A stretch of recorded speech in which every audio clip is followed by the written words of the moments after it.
jour je serai le meilleur dresseur. Je me battrai sans répit. Je ferai tout pour être vainqueur et gagner les défis. Je parcourrai la terre entière, traquant avec espoir les Pokémon et leur mystère, le secret de leur pouvoir. Pokémon, attrapez, c'est notre histoire.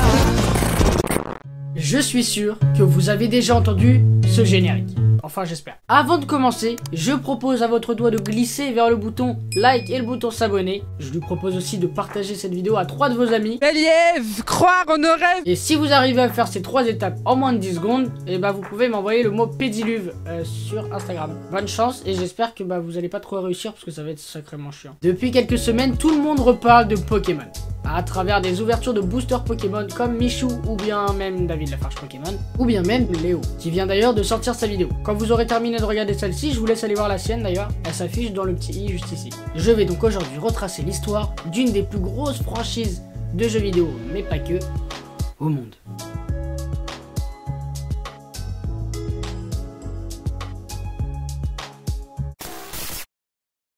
Satoshi Tajiri, durant son enfance, avait un élevage de criquets qu'il devait donc attraper. Les criquets entre eux sont destinés à faire des courses les uns contre les autres. Il a pu constater que plus le criquet était vieux, plus il avait de l'expérience et donc plus il gagnait de courses. Ce qui lui apportait une plus grosse importance lors des échanges. C'est donc pour faire un clin d'œil à son enfance qu'il a eu l'idée de créer Pokémon. C'est comme ça alors qu'il a créé Pocket Monster.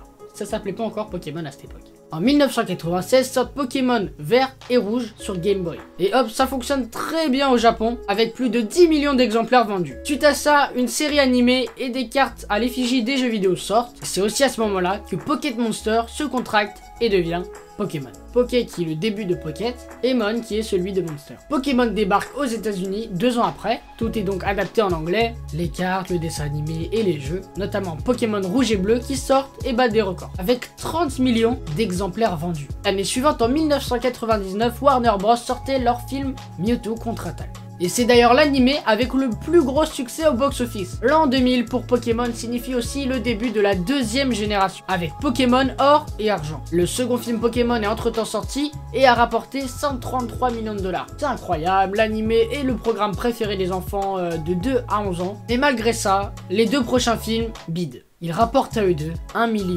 700 000 $. Suite à ça, la franchise fait une petite pause, mais bien sûr n'abandonne pas. Ils enchaînent de plus belle en 2003 avec les 2 nouveaux jeux Ruby et Saphir, qui sont à cette époque dans le top 3 des jeux vidéo les plus vendus de l'année. En ce qui concerne les cartes, des tournois ont été lancés pour que les collectionneurs puissent s'affronter entre eux. Une dizaine de jeux sortent ensuite et marquent la fin de la 3e génération. C'est seulement 3 ans après, en 2006, que la 4e génération de Pokémon sort, avec les jeux Diamant et Perle sur Nintendo DS, dans un premier temps au Japon et en Europe l'année d'après. En 2010 débute la 5e génération suite à la sortie des versions noir et blanc, qui sont d'ailleurs les premiers jeux de la franchise à connaître une suite, avec Pokémon version noire 2 et Pokémon version blanche 2.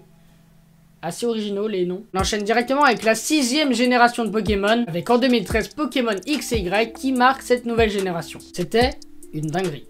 Et c'est la première fois que les jeux sortent au même moment partout dans le monde entier. La date de sortie pour la première fois ne change pas selon le pays. Suite à ça, il y a 5 ans, donc en 2016, débutait l'avant-dernière génération de Pokémon, avec Pokémon Soleil et Lune. La même année, gros buzz, autour de Pokémon Go. Tout le monde sortait téléphone à la main pour chasser les Pokémon dans sa ville. La hype dure quelques mois et les gens se lassent puis décident de passer à autre chose. C'est triste mais c'est pas un problème, car en 2019, soit 3 ans après, la 8e et dernière génération de Pokémon à l'heure actuelle démarre grâce à la sortie de Pokémon Épée et Bouclier. 16 millions d'exemplaires sont vendus dans le monde entier. Toute cette histoire nous amène à aujourd'hui, en 2021. On va donc plus se pencher vers toute cette hype des cartes Pokémon. Elle est due en grande partie grâce à Logan Paul, youtubeur américain de 23 millions d'abonnés, a sorti en octobre 2020 une vidéo où il achetait 200 000 $ de boosters Pokémon, suivi d'un live dans lequel il les ouvrait. Merci, c'est bon. Fermez vos gueules. Merci. Je suis le gars le plus con de France. Ah voilà, juste pour vous informer vite fait. C'était pas 200 000 € du tout en fait. Il a mis 2 millions d'euros dans les cartes. 2 millions, pas 200 000. Il y a 1 800 000 € de plus. Enfin dollars, parce qu'il est américain. Apprenez-moi à lire des nombres, s'il vous plaît. C'est demandé gentiment en plus. Bon, et bien je vous laisse avec la suite et mettez hashtag oh, t'es bête ou quoi? là dans les commentaires. Merci. En France, Michou, 6 millions d'abonnés, a fait de même, mais lui avec 50 000 €. Il a donc acheté des boosters Pokémon à ce prix et il les a ouverts dans la vidéo suivante. Et à sa grande surprise, il a eu des cartes très rares. Ce qui lui a permis, si vous voulez tout savoir, entre autres de carrément rembourser son achat. Arrête David. Ouais, non. Sachant qu'il s'est pas trompé jusque-là. Arrête. C'est impossible Il David. s'est pas trompé jusque-là en plus. Non, normalement c'est impossible. David, c'est impossible.